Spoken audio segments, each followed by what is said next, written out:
Hi, today we will add our own app to Albato with its no-code apps integrator. I will add a cloud-based email marketing platform, Moozand. Go to the Apps Integrator section and click the Add an App button. Set the name to your app and click the Save button. Here it is, our app with its internal entities. Now we need to set up these entities. The authorization will be the first. Go to the API documentation of the app and find the authentication section. Here we can see that authorization is achieved through the use of an API key, and this means by token, and this token is transferred as a GET parameter. So we select with token type and manual method. Here we can see the card created. Click the Continue button to set up a behavior template for all API requests of your app. The API docs says that we need to pass GET parameters at each request. So we copy this parameter and paste it in the field. Then select the access token, and this token will be transferred at the moment of creating a connection to an app.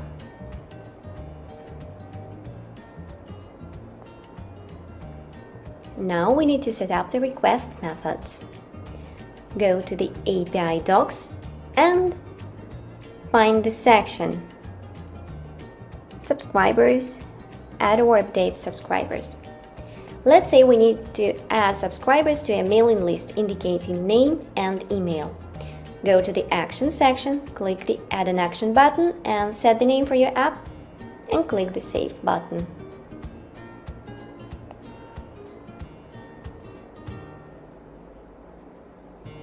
Now we need to set up the action fields. Go to the API docs. Here we can see what we should pass in the response. First, it is a format, but it is statical, so we will start with mailing lists. Click the Add a Field button.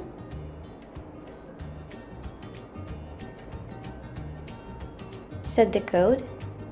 It is the same like ID. Set the name.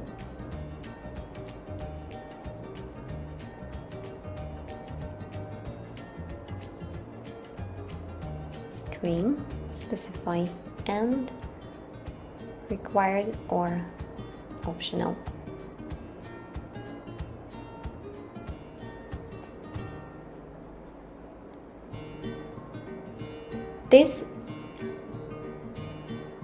The name of this field will be displayed during the automation setup. And please pay attention to such parameters as the type and option field. You can see whether this is an editable field or required in the API documentation. Follow these steps to add other fields.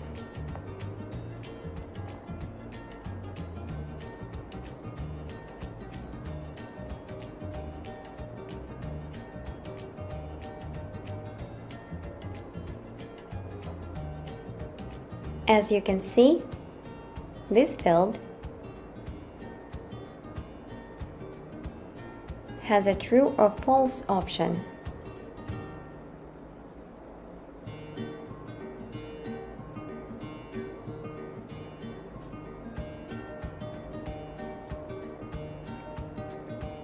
That means that it has a Boolean type, and don't forget to mention it. Next, we go back to the API docs, and you will see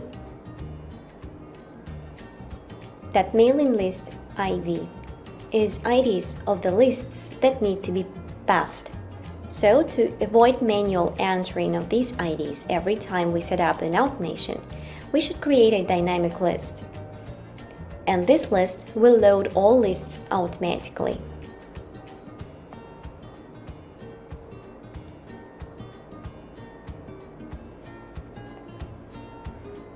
As it is a dynamic list, we create only a request. Open the API docs.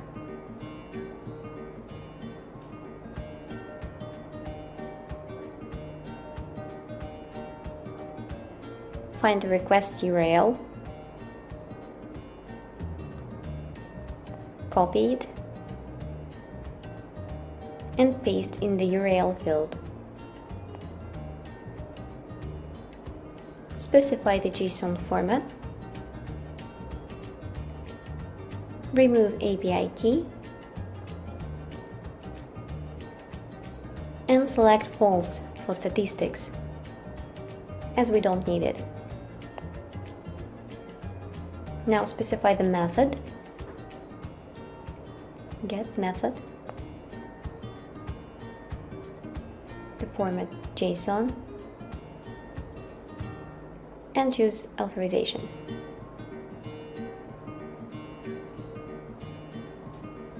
Next, go to the Response tab and set up response parsing. We can see that the body of response will look like this. We need to get this array, context, mailing list IDs, and names.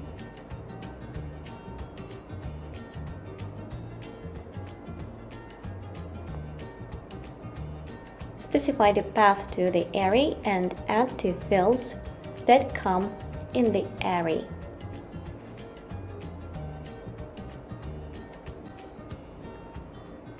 ID, it is unique key,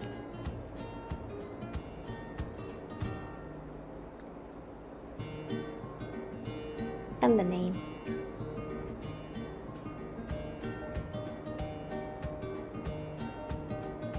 Click the Save button.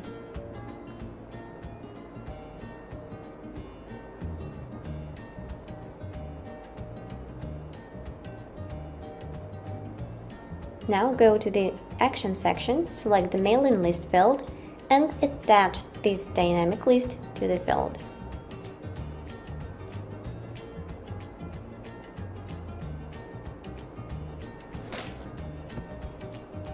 Let's say we also need to receive the ID of the subscriber in response.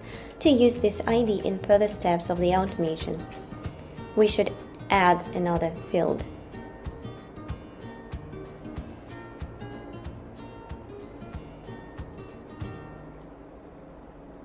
Click the Add a Field button.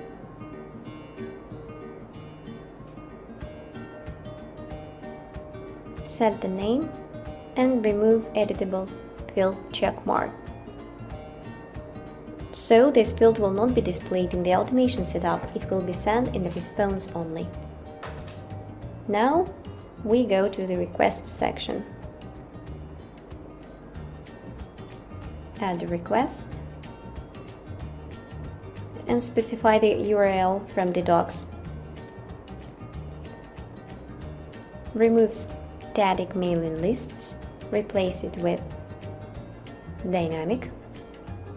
Specify the JSON format and remove API key.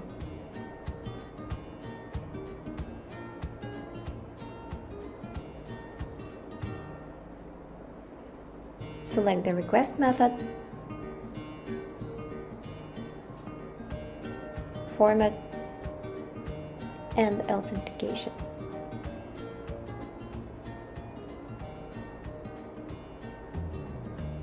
Now add fields. As the mailing list has already specified in the request, we add name field,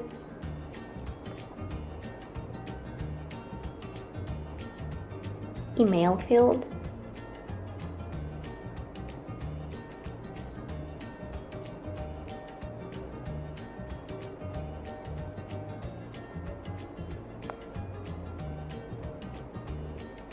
and subscription field.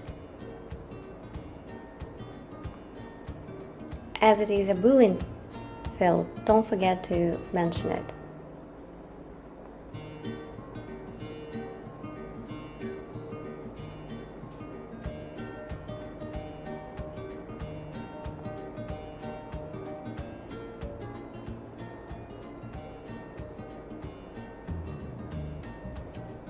Now go to the Response tab and select the ID field.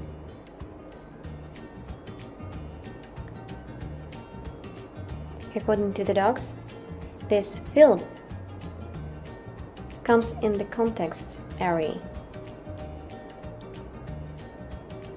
So we indicate the path to an array, type context.id, and click the Save button. The action setup is completed. Now we need to set up status handling to have an opportunity to indicate an error if an automation is failed. Go to the status handling section, add a new handler, set the name, and open the API docs.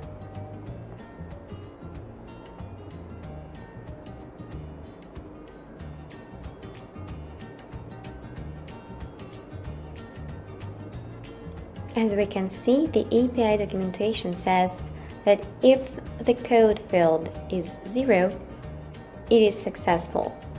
Otherwise, it is an error.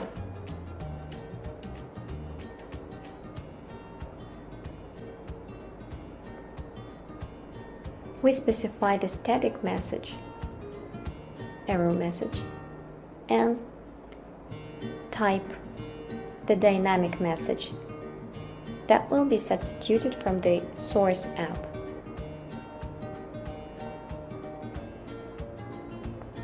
Now we set up the condition for this error handling.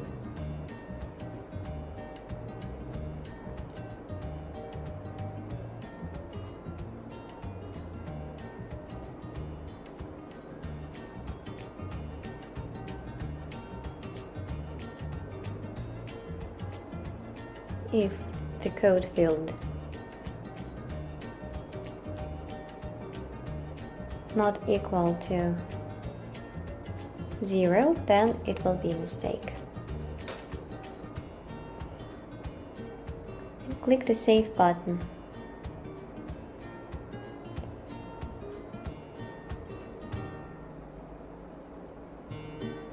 The setting is completed. Now we can proceed to testing.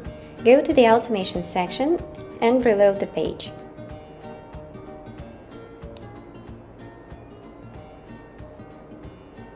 Click the New button and set up an automation.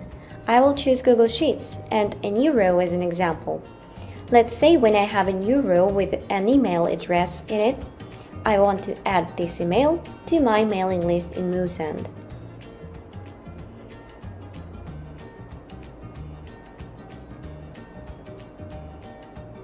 Specify the receiving app that you have created. Select your action and create your connection.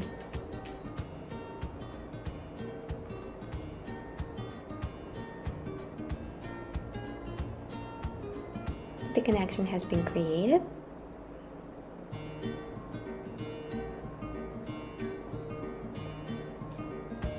So we need to set up fields. I select my mailing list and the column with emails.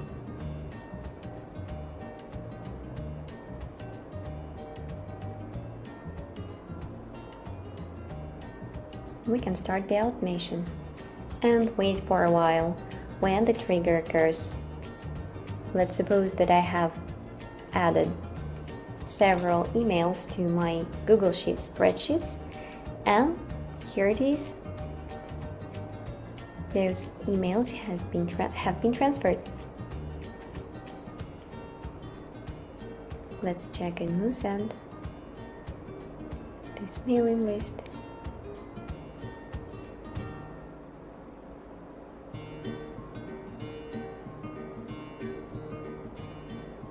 Yep, here it is. The emails that have been sent